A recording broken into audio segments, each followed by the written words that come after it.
Is your Spectrum Wi-Fi 6E router flashing a blue light? This usually means the router is trying to connect to the internet.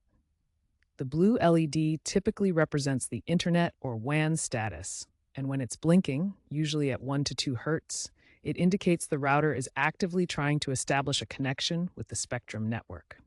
This often happens during the initial setup, after a power cycle, or during firmware updates. It's different from a solid blue light, which means you're connected, or a red or blinking red light, which signals an error or disconnection. Common causes include network connectivity issues, setup problems, outdated firmware, or rarely hardware faults. Too many devices using the 6E band can also cause temporary disconnections. First, try power cycling. Unplug both your router and modem for 60 seconds, then plug them back in.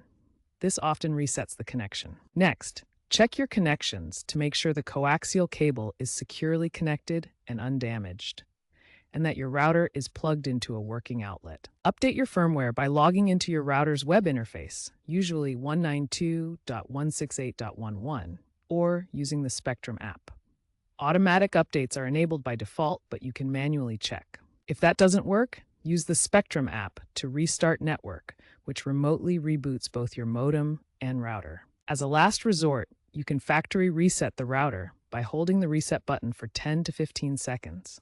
Remember, this will erase your custom settings. If the problem persists, contact Spectrum support at 1-833-267-6094 with your router model, like RAC2V1K for the AX3000, and any error logs. To prevent this in the future, schedule regular reboots and avoid overloading your network with too many 6E devices.